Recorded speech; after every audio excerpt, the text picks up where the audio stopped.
Hello class 12। तो आज का जो हमारा टॉपिक है वो है मिसेल या जिसको हम सहचारी कोलॉइड भी नाम देते हैं। तो बात करते हैं कि मिसेल और ये सहचारी कोलॉइड आखिर क्या होते हैं।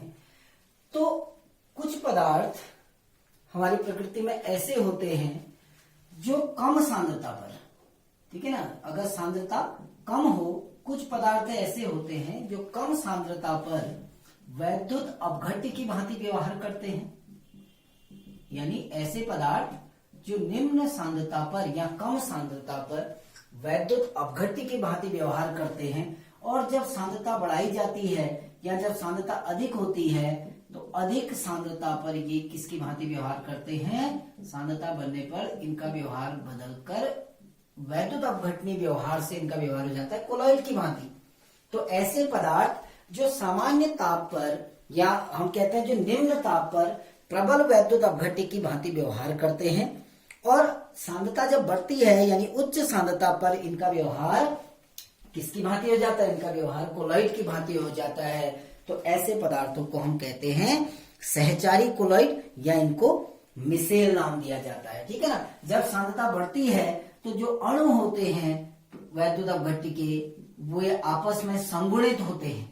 याद रखना कि जब सांद्रता बढ़ाई जाती है यानी जब अधिक सांद्रता होती है तो वह जो अणु है, पदार्थ के जो कण हैं वो आपस में संगुणित होते हैं, जुड़ते हैं और एक ऐसे कण का निर्माण करते हैं जिसका आकार 1 नैनोमीटर से 1000 नैनोमीटर की भांति होता है, जिसके कारण वह कोलॉइड की भांति व्यवहार करने लगता है, ठीक है ना। तो अगर सांद्रता कम होगी, निम्न सांद्रता होगी, तो अणुओं का या कणों का संगुणन नहीं हो पाता है, ये कण आपस में जुड़ नहीं पाते हैं, जिसके कारण कोलॉइड का निर्माण नहीं हो पाता है। तो मिसेल या सहचारी कोलॉइड हम उन्हें कहते हैं जो निम्न ताप पर तो प्रबल वैद्युत अपघट्य की भांति व्यवहार करते हैं, लेकिन जब उनका तापमान बढ़ाई, सांद्रता बढ़ाई जाती है, अधिक सांद्रता पर उनका व्यवहार वैद्युत अपघट्य से बदलकर कैसा हो जाता है, उनका व्यवहार कोलॉइड की भांति हो जाता है। तो ऐसे पदार्थों को हम नाम देते हैं मिसेल या सहचारी कोलॉइड। एसोसिएटेड कोलॉइड कहा जाता है। जैसे आपका साबुन है, इसके एग्जांपल अगर हम लें तो साबुन हो गया, डिटर्जेंट हो गया, ये सब आपके सहचारी कोलॉइड या मिसेल के एग्जांपल हैं। आपने क्लास 10th में पढ़ा था कि साबुन की सफाईकरण प्रक्रिया क्या होती है वगैरह वगैरह, ठीक। तो मिसेल का जो निर्माण होता है, अब आपको समझना, आपने मिसेल की डेफिनेशन आपके समझ में आ गई कि मिसेल किन्हें कहते हैं हम, ऐसे पदार्थ जो निम्न सांद्रता पर वैद्युत अपघट्य की भांति व्यवहार करते हैं और अधिक सांद्रता पर वह कोलॉइड की भांति व्यवहार करते हैं, ऐसे पदार्थों को हम मिसेल या सहचारी कोलॉइड कहते हैं। मिसेल का जो निर्माण होता है, ठीक है ना, मिसेल का निर्माण जो होगा वो एक सांद्रता से ऊपर होता है, यानी एक निश्चित सांद्रता के ऊपर मिसेल का निर्माण होगा, ठीक है ना। तो एक ऐसी कंसंट्रेशन प्रत्येक पदार्थ के लिए होगी जिस कंसंट्रेशन के ऊपर पदार्थ कोलॉइड की भांति व्यवहार करेगा और उस कंसंट्रेशन के नीचे पदार्थ प्रबल वैद्युत अपघट्य की भांति व्यवहार करेगा, ठीक है ना। तो जिस सांद्रता के ऊपर कोई भी पदार्थ मिसेल की भांति व्यवहार करता है, ठीक है ना, अगर हम इसको बात करें तो हम कहते हैं कि मिसेल का जो निर्माण होता है वो एक निश्चित सांद्रता के ऊपर होता है, ठीक। तो जिस सांद्रता के ऊपर मिसेल का निर्माण होता है उस सांद्रता को क्रांतिक मिसेल सांद्रण कहा जाता है। क्रांतिक मिसेल सांद्रण, क्रिटिकल मिसेल कंसंट्रेशन कहा जाता है, इसीलिए इसको शॉर्ट में हम कह देते हैं CMC, क्रिटिकल मिसेल कंसंट्रेशन।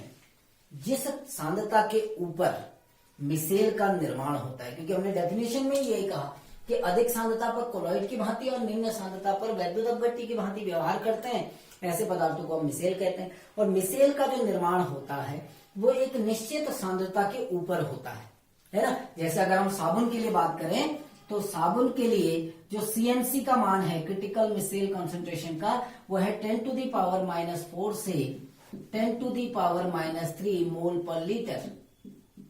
यानी अगर साबुन की कंसंट्रेशन 10⁻⁻4 से 10⁻³ मोल पर लीटर से अधिक है तो वो मिसेल की भांति व्यवहार करेगा। यदि कंसंट्रेशन इससे कम हो गई तो ये आपका वैद्युत अपघट्य की भांति व्यवहार करेगा। तो मिसेल का निर्माण एक निश्चित सांद्रता के ऊपर होता है और इस सांद्रता को हम कहते हैं क्रांतिक मिसेल सांद्रण या सीएमसी। जैसा मैंने बता दिया, साबुन के लिए जो क्रिटिकल मिसेल कंसंट्रेशन का मान होता है वो 10⁻⁻⁴ से लेकर 10⁻³ मोल पर लीटर के बीच में होता है, ठीक है ना। और मिसेल के निर्माण में दो कारक अपना योगदान देते हैं, जिसमें आपको मैंने पहला कारक बता दिया, क्या, सांद्रता। सांद्रता का बहुत ज्यादा प्रभाव होता है, यानी सांद्रता को घटा और बढ़ाकर हम पदार्थ का व्यवहार बदल सकते हैं। सांद्रता अगर घटा दें इससे कम, एक निश्चित सांद्रता से नीचे ले आए तो वैद्युत अपघट्य बन जाएगा। एक निश्चित सांद्रता के ऊपर उठा ले जाए तो मिसेल बन जाएगा, है ना। तो सांद्रता का प्रमुख रोल होता है। दूसरा होता है ताप का, ठीक है ना। तो मिसेल के निर्माण में सांद्रता और ताप अपना एक महत्वपूर्ण योगदान निभाते हैं। जिस सांद्रता के ऊपर मिसेल का निर्माण होता है उसको सीएमसी कहते हैं, और जिस ताप पर, जिस टेम्परेचर पर मिसेल का निर्माण होगा उस टेम्परेचर को हम नाम देते हैं क्राफ्ट ताप, यानी वह ताप जिस पर मिसेल का निर्माण होता है उस ताप को हम कहते हैं क्राफ्ट ताप, ठीक है ना। इसको हम, इसका जो सिंबल होता है टीके के नीचे क्राफ्ट के लिए है, तो क्राफ्ट टेम्परेचर कहते हैं कि जिस ताप पर मिसेल का निर्माण होता है उसको हम क्राफ्ट ताप कहते हैं, ठीक है ना। तो आई होप आपको मिसेल समझ में आया होगा कि मिसेल होता क्या है, या जिसको हम सहचारी कोलॉइड कहते हैं, ठीक। तो मिसेल की जैसे कुछ एग्जांपल अगर आपको बताया, आपने क्लास 10th में पढ़े हैं कि जो आपके साबुन है या डिटर्जेंट है ना। तो जैसे साबुन है, आपको साबुन का फॉर्मूला पता है, सोडियम स्टीयरेट है। जैसे एक साबुन है आपका, है ना, आपने जूनियर क्लासेस में 10th क्लास में आपने इसके बारे में पढ़ा है। तो सोडियम स्टीयरेट, सोडियम स्टीयरेट ये एक साबुन है ना, जिसका फॉर्मूला क्या है, CH3 CH2 का होल 16, CH3 CH2 का होल 16 COONA, ये आपका साबुन का एक फॉर्मूला है जो आपका सोडियम स्टीयरेट है। इसको आप COO नेगेटिव Na पॉजिटिव भी शो कर सकते हैं, ठीक है ना। क्योंकि 10th में हमने इसको पढ़ा था C17H35 COONA, तो आई थिंक वही बन गया होगा। 16 कार्बन 17 कार्बन है और हाइड्रोजन अगर हम काउंट करें 16 दूनी 32 और 3 35, तो C17H35 COONA। दूसरा, डिटर्जेंट आपने अभी तक नहीं पढ़ा है, आगे आप जब लास्ट में पहुंचेंगे ऑर्गेनिक केमिस्ट्री वाले पार्ट में तो वहां आप डिटर्जेंट के बारे में भी पढ़ेंगे। जैसे आपका सोडियम लॉरिल सल्फेट है, sodium lauryl sulphate, sodium lauryl sulphate जो है ये एक डिटर्जेंट है, ठीक है ना, अपमार्जक जिसको हम कहते हैं। तो सोडियम लॉरिल सल्फेट भी एक प्रकार का मिसेल है जिसका फॉर्मूला होता है CH3 CH2 का होल 11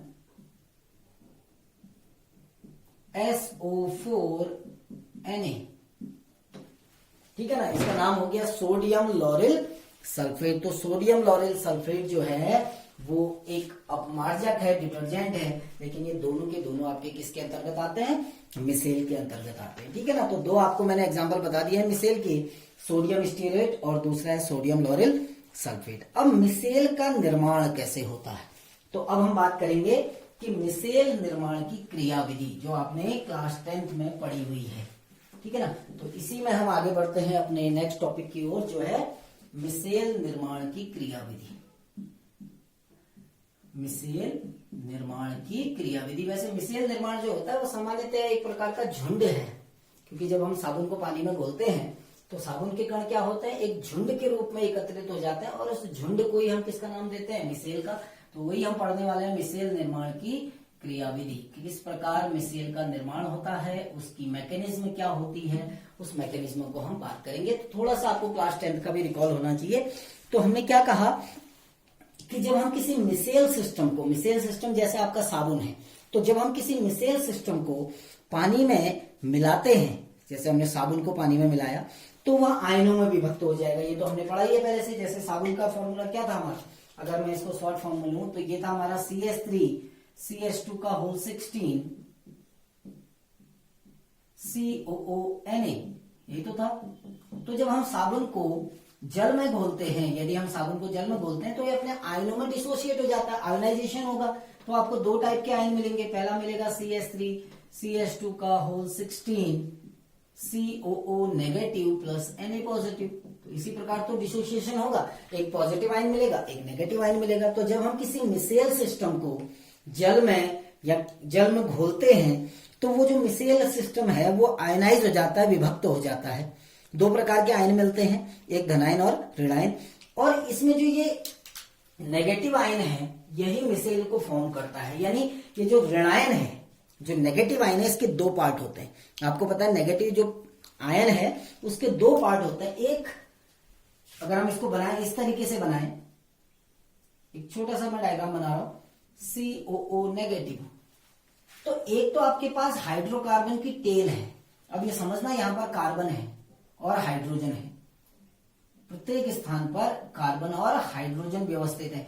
अब कार्बन कितने हैं? 17। मैंने 17 कार्बन नहीं बनाए हैं, आप इसको आगे बढ़ा के 17 कार्बन और कितने 35 हाइड्रोजन दिखाएंगे। तो दो पार्ट है इसके, एक तो है हाइड्रोकार्बन की पूंछ, पीछे की ओर आपके हाइड्रोकार्बन की टेल है, ये आपकी हाइड्रोकार्बन टेल है ना, और एक आपका आयनिक हेड है, आयनिक सिरा है ना। तो दो पार्ट हो गए, एक तो हो गया हाइड्रोकार्बन की टेल हो गई और दूसरा एक आयनिक हेड है, एक आयनिक सिरा है। तो इसीलिए जो नेगेटिव आयन है उसके दो पार्ट होते हैं, एक होता है आयनिक हेड और दूसरा होता है आपका हाइड्रोकार्बन की टेल। तो आप ये ध्यान रखना, जो आयनिक हेड है, आयनिक हेड वो हमेशा हाइड्रोफिलिक नेचर का होता है। ये जो आयनिक हेड है ये जल स्नेही प्रकृति का होता है, जल स्नेही, जिसको हम हाइड्रोफिलिक कहते हैं, हाइड्रोफिलिक हेड नाम भी देते हैं इसको। तो जो आयनिक सिरा है ये जल आकर्षी प्रवृत्ति का होता है, जल आकर्षी। और जो हाइड्रोकार्बन की जो पूंछ है ये आपकी जल विरोधी प्रकृति की होती है, जल विरोधी, जिसको हम हाइड्रोफोबिक टेल भी कहते हैं, हाइड्रोफोबिक टेल, ठीक है ना। तो ये जो आपका जो आयन है, जो नेगेटिव आयन है, इस आयन के दो पार्ट हो गए। एक तो आपका आयनिक हेड है जो वाटर लविंग नेचर का होता है, इसलिए इसको हाइड्रोफिलिक हेड कहते हैं, जल आकर्षी प्रवृत्ति का होता है। और एक हाइड्रोकार्बन की टेल है, एक हाइड्रोकार्बन की पूंछ है जो आपके वाटर रिपेलिंग नेचर की होती है या जल विरोधी प्रकृति की होती है, जिसको हम हाइड्रोफोबिक टेल भी कहते हैं, ठीक है ना। तो ये आपका एक मिसेल होता है। जब हम साबुन को या किसी मिसेल सिस्टम को, वो डिटर्जेंट भी हो सकता है, मैं साबुन की बात कर रहा हूं, तो जब हम किसी मिसेल सिस्टम को वाटर में जब उसको डिप करते हैं, है ना, जब हम उसको पानी में घोलते हैं तो वो मिसेल सिस्टम आयोनाइज हो जाता है। और आयोनाइज होने के बाद वो एक एग्रीगेट के फॉर्म में एकत्रित हो जाता है, झुंड के रूप में एकत्रित हो जाता है, जिसमें जो आयनिक हेड होता है वो बाहर की ओर को और जो हाइड्रोफोबिक टेल है वो अंदर की ओर को व्यवस्थित होती है। और इस प्रकार जो ये झुंड बनता है, इस झुंड को हम मिसेल नाम देते हैं, ठीक है ना। तो मैं एक रिप्रेजेंटेटिव डायग्राम बना रहा हूं इसका। तो जो आपके हाइड्रोकार्बन टेल है उसको मैं इस तरीके से दिखा रहा हूं, ये आपके हाइड्रोकार्बन की टेल है और ये आयनिक हेड है। तो इस प्रकार ये मिसेल सिस्टम का निर्माण होता है, जिसमें हाइड्रोकार्बन जो टेल है वो अंदर की ओर व्यवस्थित होती है, सेंटर की ओर, और जो आयनिक हेड है वो आपका बाहर की ओर को व्यवस्थित होता है। और इस प्रकार का जो एग्रीगेशन है, इस प्रकार का जो झुंड है, इस झुंड को हम किसका नाम देते हैं? इसको मिसेल का नाम देते हैं, ठीक है ना। अब ये मिसेल के बाद हम साबुन की जो शोधन प्रक्रिया है या साबुन की जो सफाईकरण प्रक्रिया है उसके बारे में बात करेंगे, ठीक है ना। तो साबुन की सफाईकरण प्रक्रिया क्या होती है? मिसेल निर्माण की क्रियाविधि आप समझ गए होंगे कि जब हम किसी मिसेल सिस्टम को जल में घोलते हैं तो वो अपने आयंस में डिसोशिएट हो जाता है, और जो नेगेटिव आयन है, जो नेगेटिव पार्ट है उसका, वो नेगेटिव पार्ट में दो हिस्से होते हैं। एक आयनिक हेड होता है, एक हाइड्रोकार्बन की टेल होती है। हाइड्रोकार्बन की टेल वाटर रिपेलिंग नेचर की होती है, जो जल का विरोध करती है, हाइड्रोफोबिक होती है। और जो आयनिक हेड है वो हाइड्रोफिलिक नेचर का होता है, यानी जल आकर्षी प्रवृत्ति का होता है, ठीक है ना। और जब इनको पानी में मिलाया जाता है तो ये एक एग्रीगेट के फॉर्म में एकत्रित हो जाते हैं, यानी झुंड के रूप में एकत्रित हो जाते हैं, और ऐसे झुंड को हम नाम देते हैं मिसेल, ठीक है ना। अब हम इसी में आगे साबुन की सफाईकरण प्रक्रिया के बारे में बात करेंगे कि साबुन की शोधन क्रिया, 10th में आपको मैंने पढ़ा रखा है साबुन की शोधन क्रिया। तो होता क्या है, देखो सिंपल सा एक छोटा सा बेसिक कॉन्सेप्ट है कि जब हमारे शरीर से जो पसीना निकलता है, जो स्वेट निकलता है, वो पसीने में ऑयल होता है, ठीक है ना। हमारे शरीर से जो पसीना निकलता है उस पसीने में ऑयल होता है, ठीक है ना। आप गौर करना, कभी आप मंडे को आप एक नई शर्ट पहन के गए और आप शाम को देखेंगे आपके कॉलर पूरा गंदा हो जाएगा, तो आप इमेजिन कीजिए कि हम इतने गंदे रहते हैं? नहीं रहते, है ना। लेकिन आप किसी साफ सुथरी जगह पे भी जाते हैं, फिर भी आपका कॉलर में 1 या 2 दिन बाद कॉलर गंदा हो जाता है, पूरा काला, बाजुएं काली हो जाती है। तो कहाँ से होती है? ऐसा नहीं है कि हमारे शरीर में बहुत सारी गंदगी है जिसकी वजह से, वो होता क्या है कि हमारे शरीर में जो गर्दन है या जो हमारी कलाई है, पसीना निकलता है, तो वो पसीने से क्या होता है, पसीने में ऑयल होता है। और तेल की एक प्रकृति है कि ये धूल के कणों को अपनी ओर आकर्षित करता है, ठीक है ना। कहीं पर अगर तेल गिरा होगा तो वहां पर धूल बहुत ज्यादा एकत्रित हो जाती है, कभी गौर करना। तो पसीने में तेल होता है, और जब पसीना हमारे कॉलर में या हमारे कपड़े में आता है तो ये तेल क्या करता है कि आसपास के वातावरण से धूल के कणों को एकत्रित करता है। धूल के कण चिपकने लगते हैं, जिससे हमारा कपड़ा क्या हो जाता है, गंदा हो जाता है। अब उस कपड़े को साफ करने के लिए हम साबुन का या डिटर्जेंट का प्रयोग करते हैं। तो साबुन जब लगाया जाता है किसी कपड़े पे, ठीक है ना, तो साबुन लगाने के बाद जब हम उसको पानी में डालते हैं तो आपको पहले से ही पता है कि आपका मिसेल का निर्माण होता है। तो एक मिसेल सिस्टम आपके यहाँ पर बना रहा हूं, देखो मैं फिर से, ये एक प्रकार का मिसेल है जिसमें हाइड्रोकार्बन की जो श्रृंखला है वो अंदर की ओर व्यवस्थित है, और जो आपकी आयनिक हेड है वो बाहर की ओर को व्यवस्थित है। छोटा सा डायग्राम बना रहा हूं, आप इसको समझना, है ना। तो ये एक मिसेल सिस्टम आपका बन चुका है। अब आपको पता है कि इसमें 2 सिरे होते हैं, ये होता है जल आकर्षी, है ना, जल आकर्षी प्रकृति का होता है, और जो बीच वाला है वो हाइड्रोकार्बन की जो टेल है वो जल विरोधी होती है। तो जब हम पसीने वाले कपड़े को, या जो गंदा कपड़ा है, जो किसके कारण गंदा हुआ था, हमारे पसीने में जो तेल था और जो धूल के कण है उनके द्वारा, उसको हम पानी में बोलते हैं। तो क्या होता है, कपड़े में से जो तेल है, क्योंकि तेल और जल एक दूसरे के विरोधी हैं, अगर ये जल आकर्षी है तो ये तेल विरोधी होगा, तो ये तेल विरोधी होगा। और जो अंदर का सिरा, ये जो हाइड्रोकार्बन है, ये आपका क्या होता है, जल विरोधी होती है। तो ये तेल स्नेही भी होगी, क्योंकि जल और तेल की जो प्रकृति होती है वो विरोधी होती है, बिल्कुल अपोजिट होती है। तो जब हम गंदे कपड़े को इस मिसेल सिस्टम में डालते हैं तो क्या होता है कि कपड़े में से जो तेल निकलता है वो केंद्रीय भाग में चला जाता है, क्योंकि केंद्रीय भाग जल विरोधी है तो तेल को आकर्षित करेगा। तो कपड़े में जो तेल होता है वो सारा का सारा केंद्रीय भाग में चला जाता है, और धूल के कण जल में घुलकर आयनिक सिरे द्वारा आकर्षित कर लिए जाते हैं। तो आयनिक सिरा क्या करता है, क्योंकि जल आकर्षी है तो पानी को अपनी ओर आकर्षित करता है, जिसमें धूल के कण विद्यमान है, और धूल और तेल को एक साथ नहीं आने देता है। मिसेल का काम ये होता है कि जो धूल है और जो तेल है उन दोनों को एक साथ ना आने देना। तो वो किस प्रकार यह काम करता है, क्योंकि जो केंद्रीय भाग है वो तेल को आकर्षित करेगा, तो तेल, कपड़े में जितना भी तेल था वो सब केंद्रीय भाग में चला जाएगा, और जो पानी में जो धूल के कण है वो आयनिक सिरे द्वारा अपनी ओर आकर्षित कर लिए जाएंगे, क्योंकि ये जल आकर्षी प्रवृत्ति का होता है, और इस प्रकार हमारा कपड़ा क्या हो जाता है, साफ हो जाता है। तो ये आपका जो 5th चैप्टर था पृष्ठ रसायन, ये आज कंप्लीट हो चुका है, ठीक है ना। अब हम कल से कोई नए चैप्टर को स्टार्ट करेंगे। Thank you.